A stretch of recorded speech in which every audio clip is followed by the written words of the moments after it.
Jocus and Johnny were pretty sure they had seen all this strange activity, but neither could bring it to himself to be the first to confess it. Jocus said to Johnny, "Did you see? Did I just... Did we?"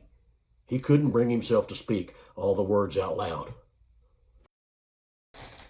Jocus and Johnny were dumbstruck at what they had just seen. Was there really a curious dusty whirlwind spiraling around a great big wooden box? Was that box floating in midair? Could Leon have suddenly acquired a special power that afforded him the wherewithal to order the box to drop? Was the box trying to hide inside this whirlwind? "I can't move my feet," they both squealed so loud that neither could tell for sure if it was their own voice they heard. As hard as they tried not to believe it, their first reaction was to move without delay in a decidedly opposite direction. The problem with that was a small case of mass hysteria that settled upon the two of them, causing a bad case of sudden sticky feet syndrome. Neither could manage disbelief of this experience. If you tack on that, along with their common lack of mobility, they were totally powerless to do anything but watch. "We gots to get out of here," said Jocus. "But I can't move," said Johnny. He was beginning to blubber unintelligibly. What strange power had been visited upon them? Neither of them understood what their eyes told their brain. Jay, Wes, Wayne, and Leon were standing in different positions around the whirling dust cloud. "Well, they've seen us. What are we going to do about them?" Jay yelled over the roar of the wind. Leon was in sight of Jay, but Wes and Wayne were not. Leon could see Wayne, who in turn could see Wes. Jay spoke again. "Everybody, come over to where I am between the box and those two goobers up there watching us."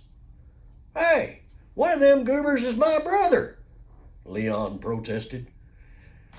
"Well, you're right, Leon. I shouldn't call him a goober. How about if I just call him a yahoo?" said Jay. Leon allowed as how that was some better, but he wasn't clear on by how much. After Leon passed on the message to Wayne, who in turn passed it on to Wes, the foursome congregated in the spot prescribed. Jay spoke. "Okay, guys, what is our next move? Anybody think we should challenge them and make them go away? Do we just ignore them and hope the word don't get out? Do you think we ought to let them in on this deal?" Wayne was always up for a fight, even if the prospects for a favorable outcome were not a lock. "I say we go down there and whoop 'em," said Wayne. "Well, now I admire your courage, Wayne," said Jay, "but even if we could beat them, they would surely cause us a lot of trouble later." "Yeah, probably so. But we got to do something or they'll mess everything up," said Wayne. His enthusiasm for a fight was now on the ebb. Having suffered aplenty at the hands of Jocus by just living with him in the same roof, Leon had no wish to confront his brother, even if it was 4 against 2. The wise one, Wes, spoke. "Well, looks like we might have to bring in some new partners." "Does everyone agree?" asked Jay. He polled each member of the group with eye contact. Wes and Leon agreed with an affirmative nod that bringing them in was probably the least destructive resolution. Wayne was a holdout. He purposefully avoided eye contact with Jay. "Come on, Wayne, don't you want to make it unanimous?" Jay said. Wayne made eye contact just long enough to show Jay that he probably didn't know what unanimous meant.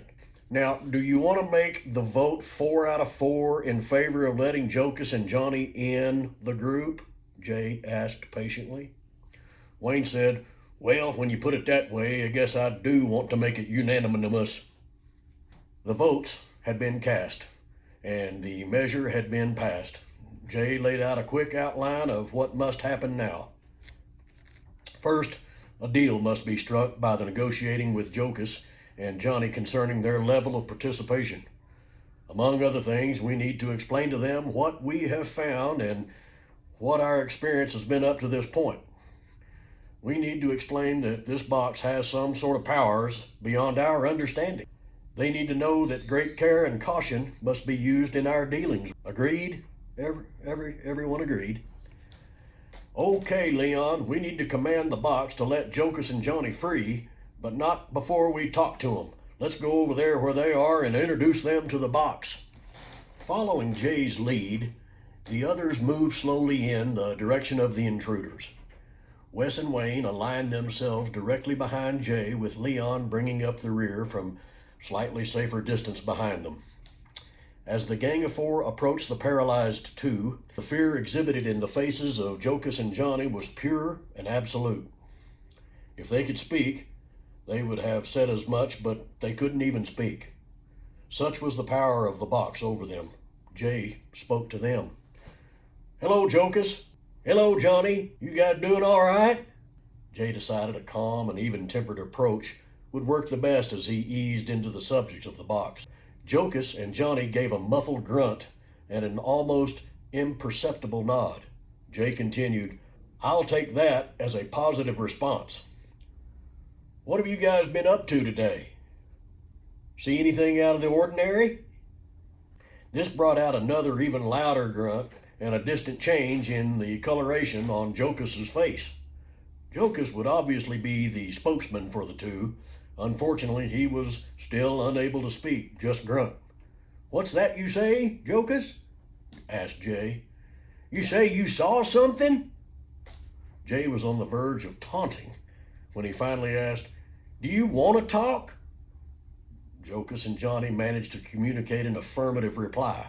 "All right, then," said Jay, "but your first words must be to tell us exactly what you saw and heard. Are you agreeable to that?" Another affirmative-like grunt came from both Jokus and Johnny. Jay spoke to Leon. "Go back over to the box and give it a command to let Jokus and Johnny speak, but tell the box to keep their feet frozen in place for the moment." Leon dutifully ran back toward the box. He got about halfway there and stopped. He worried about saying all of what Jay had told him to say. His worries were not unfounded, since his inability to retain large chunks of information was widely recognized. He couldn't recite the Pledge of Allegiance beyond the phrase "and to the Republic for which it stands," even though it was spoken at the beginning of each day at school. Let's see. I'm supposed to tell the box to. He was losing it.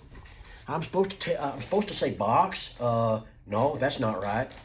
Leon turned and looked back toward the group. They were all looking back at him. While Jokus and Johnny were looking in Leon's general direction, it was involuntary on their part. Jay gave a wave to Leon, trying to reassure him that he was doing okay and that he should go on and do what he was assigned to do. Jay said, "Okay, boys, be ready to be amazed, because you are about to see something you might find very difficult to believe, even after foreseeing it yourself." Leon turned back toward his goal, and every few steps he stopped long enough to glance back toward the waiting group. The farther he went, the less easy keeping them in sight became due to the rolling terrain.